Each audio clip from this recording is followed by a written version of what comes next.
Hello and welcome to the next episode of the AppDevANGLE. My name is Paul Nashawaty. I am the practice lead for the AppDev practice at theCUBE Research. I'm joined today by Jack. Want to introduce yourself, Jack? Hi, thanks for inviting me, Paul. I'm Jack Poller. I'm founder and principal analyst with Paradigm Technica, an analyst firm focusing on AI and security. Jack, always great to have you on and talk to you about, great topics. Today, we're here to talk about the impacts of AppDev and DevSecOps across the SDLC and the security impacts. So there's a lot here. And, when we look at the impacts across the organizations, I like to start with, understanding the really what that really means, right? When I think of the AppDev practice, I think of everything from day zero, day one, day two, and DevSecOps. So build, release, and operations, anything in the CI/CD pipeline, and anything that touches the SDLC or the software development lifecycle.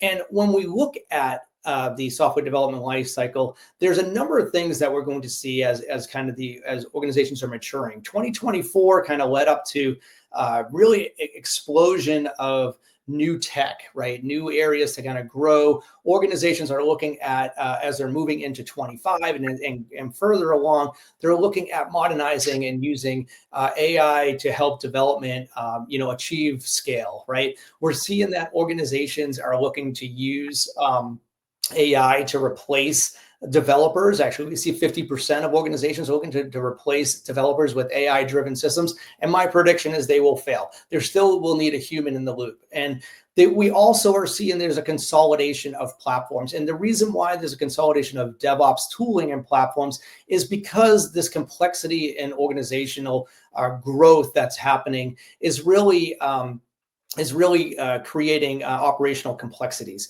and organizations are looking to reduce that. Finally, we're going to look at areas where there's productivity challenges. Organizations are sitting with their developers that are reporting that they're only spending their time doing 24% of their day writing code, Jack. I mean, that's not a lot of time. If you're a developer and you're trying to write code and you're spending only 24% of a quarter of your day writing code, that's not a lot. And then, of course, we see, with that expansion, we're going to see the adoption of low code and no code across organizations, letting the citizen developer take over and drive some of their own code development. So there's a lot happening around governance and compliance. But most important, Jack, and this is what I want to talk to you about today, is focusing in on where security and DevOps and DevSecOps kind of interlace with one another, right? We see that supply chain attacks and zero-day vulnerabilities are increasing, and over 60% of organizations are planning to embed DevSecOps as a practice and their fundamental requirement.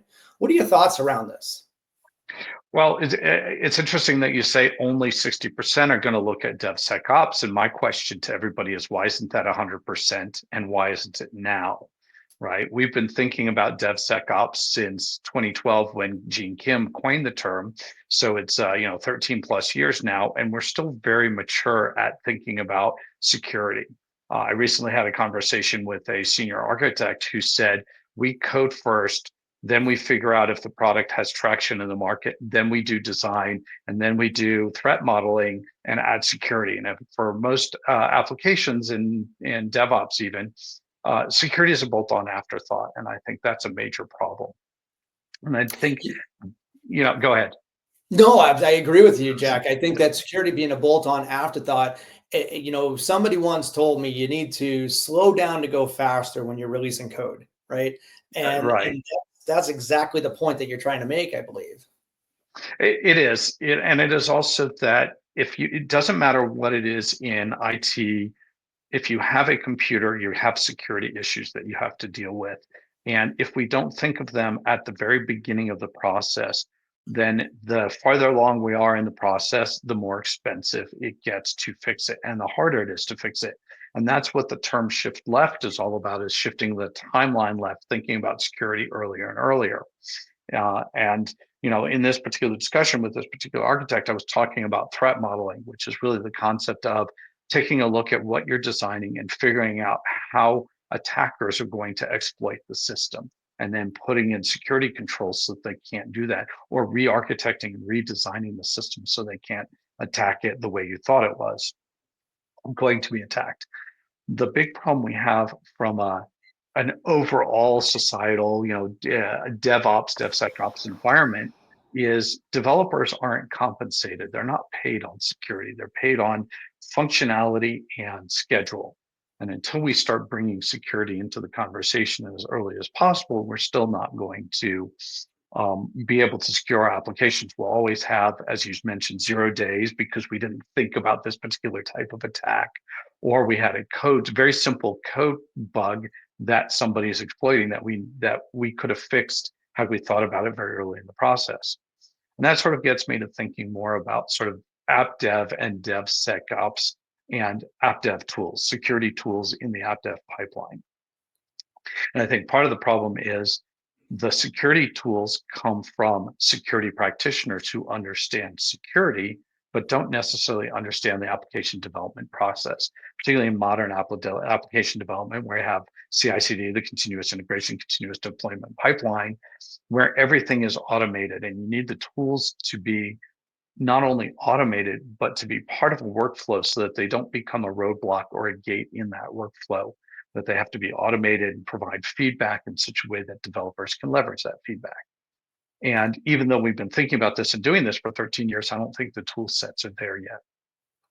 Yeah, Jack. I mean, I think that when our conversation we were talking about earlier before this recording, we were talking about how AI is really kind of playing a big role in this, right? And automating vulnerability scanning, continuous compliance monitoring, and security training really, that's going to be embedded in the CI/CD pipeline. It's really meant to protect those applications and infrastructure. But Jack, I want to take a step back, and I want to take, we've been working together for many years now, and we both do trending data, we do trending reports, and we have information. You touched on something that I think is a cultural shift that's happening within organizations. DevOps, AppDev, and DevSecOps and security, they all have different KPIs, right? And they all have different, goals and bonus structures and whatever they're doing, right? So, a couple of years ago, 2022, I ran a study, and I found that only 29% of organizations were running continuous integration testing as part of their CI/CD pipeline. But then fast forward to last year, 2024, that number jumped to 66%. And there was, to touch to your point there was a cultural shift. I was talking to organizations, why back in 2022 was it only 29%? And a lot of the organizations say, well, we do sprint releases, we do Scrum methodologies and kind of agile software methodologies, and push fixes out the door quickly. But here's the fact of the matter: if you and I travel, right, Jack? So like we go to an airport, and then we go to our destination, and we pull up our phone and we go, hey, I want to get a car, and I pull up a ride service app, and say that ride service app crashes. Right? Well, maybe it's my phone, so I'll try it again, right? And if it crashes a second time, I'm probably going to another ride services app, right? And then I'm probably not going to go back to the first one, right? So that kind of stickiness of that application is important, right? The importance becomes increasingly more important when it becomes security and banking. What if I open up a banking application and I did a debit, but the credit didn't occur? That's a big problem, right? So I see, to your point, Jack, a lot of organizations are kind of instituting service level objectives, or SLOs, and they're kind of moving towards that North Star for the organization, right? And that's what I think a lot's happening. What are your thoughts around that in the context of security? Because that's a big factor. Yes, and it is a big factor. And you talked earlier about sort of slow down to go fast. And a lot of the methodology comes out of Silicon Valley of move fast and break things. And from an application development perspective, moving fast and breaking things works to get a product out the door. It is antithesis of what you want to do to secure your product. And so it's always a balancing act between how much security you have and how much functionality you're able to bake into the product at the same time. And I think we're now, from a cultural perspective, we're now coming to the realization that we really do have to think about security first. And part of that is the impact of AI on this. from an application development perspective, one of the things people are doing is using it, feeding their code to AI and saying, help me find the bugs in this code or improve this code, make it execute faster, or add this functionality to it. And there's a couple of big issues that come with that. One is the data security. When we feed our code into an AI, that code then gets incorporated into the corpus of knowledge for the AI and can be spit out to somebody else at a later date. And I believe Samsung a couple of years ago actually had this happen to them, where some of their proprietary information was released publicly because it was used in an AI situation. The other part we don't think about with AI is the AI is really good at generating code and finding our bugs. But if we as developers don't go back and read that code and don't understand exactly what the AI did, we're subject to either AI hallucinations, where AI puts something in the code that breaks the application, or even worse, puts malicious code into our application and creates a security backdoor or a security issue when one didn't originally exist. So there's has to be a big cultural shift that's happening now with AI. I'm hoping that that can be the impetus to really having organizations think about security as part of their application development process and shift it left and bring it in as early as possible into the conversation. I hear you. I agree with you. The challenge is there's only so many hours in a day for a developer, right? I mean, if you shift Right. everything left and they're sitting there with the catcher's mitt and everything has to come to them, the fundamental challenge of making sure that security is instituted earlier in the cycle I'm 100% behind it. But I think that there's also an element of understanding what that means from a developer perspective. And you touched on it, where I think the operational efficiencies are improved using AI, right? And like Right. when I look at this, my upcoming research that I'm doing in 2025, I'm doing a DevSecOps survey.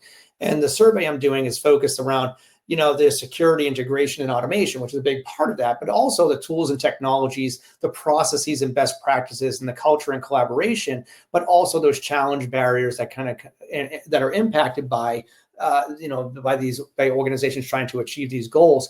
One thing I do want to kind of pivot a little bit when I think about the tools and technologies.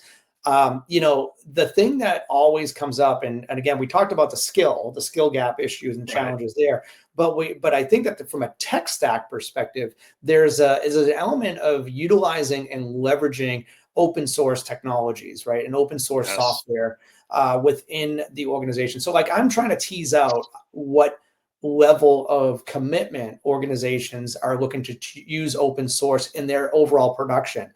The big impact there when it comes to security. What are your thoughts? Well, I like that you were thinking about open source and security, which is now, the supply chain is now a big issue. We start thinking about it.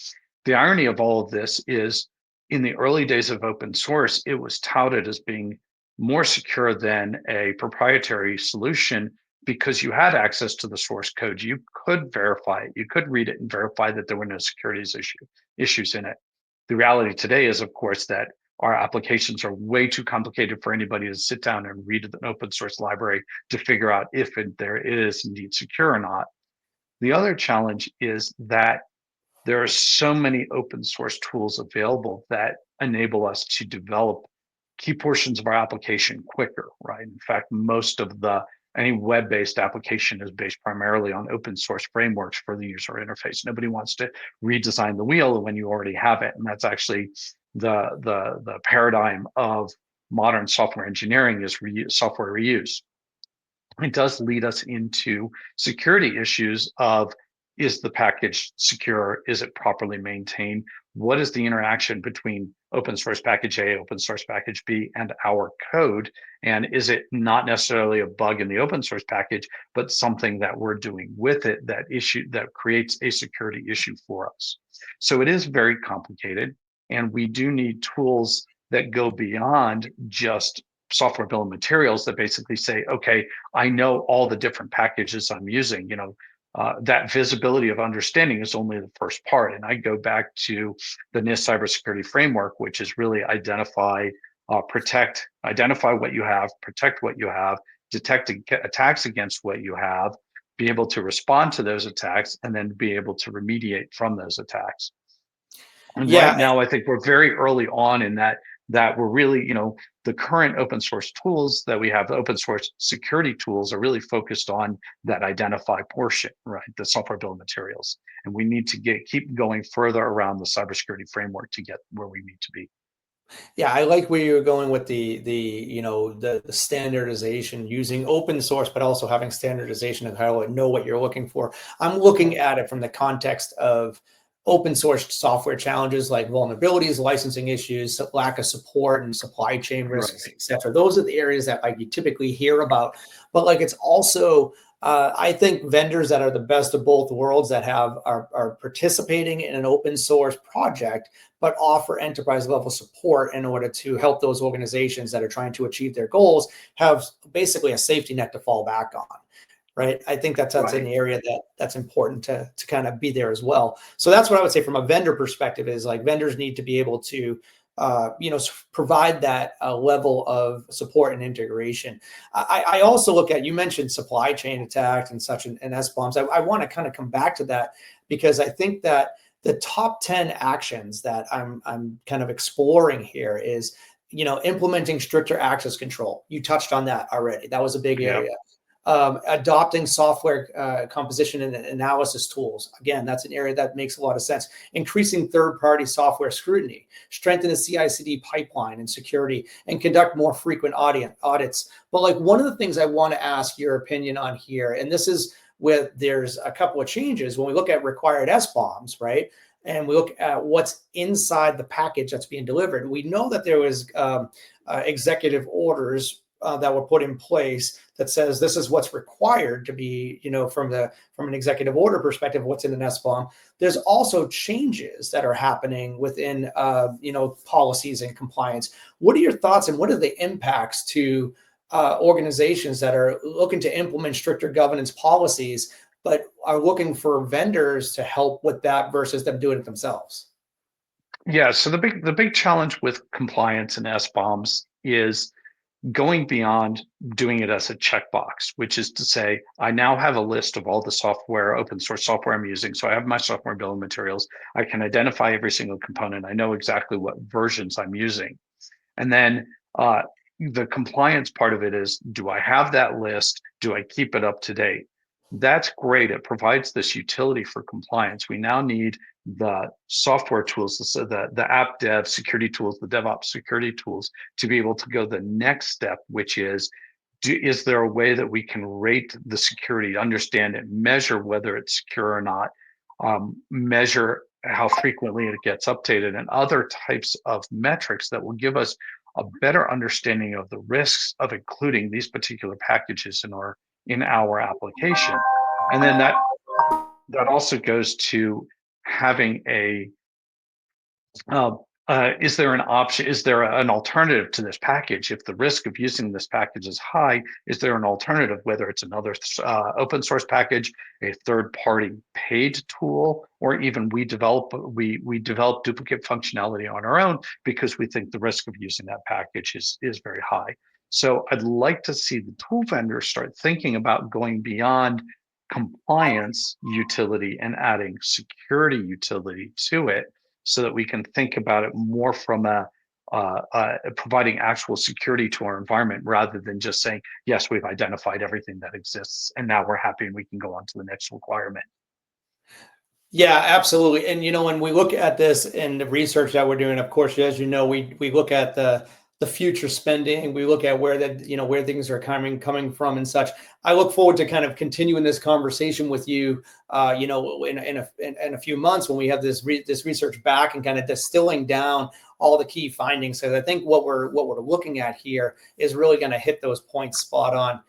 Jack, I want to give you the last word here before we close, but I do appreciate your time today. Your insights are always valuable, and I definitely enjoy talking to you about these topics because you bring a perspective that certainly, I look at it from a very app dev perspective. You look at it from a security perspective, and those two things very much complement each other. So, any last thoughts? Absolutely. Well, I think, as I said, I think we're in a very early stage of the security of the modern app dev development environment and very early stage of DevSecOps. And I think there's the future looks bright. And I think a lot of your research is going to show that we have a lot of challenges, but we also have a lot of very innovative ways of dealing with those challenges. And so I'm looking forward to continuing the discussion. So it's been a pleasure, Paul. Thank you. Absolutely, Jack. Jack, it's always a pleasure talking to you.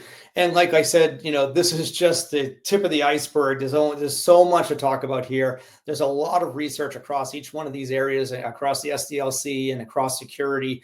The audience, I want to thank you for your time. I also want you to let you know that you can reach out to Jack or myself, continue this conversation, continue the dialogue, and we're more than happy to share with you some insights around our research and finding. So thank you for your time today and enjoy the rest of your day. Have a good day. Thank you.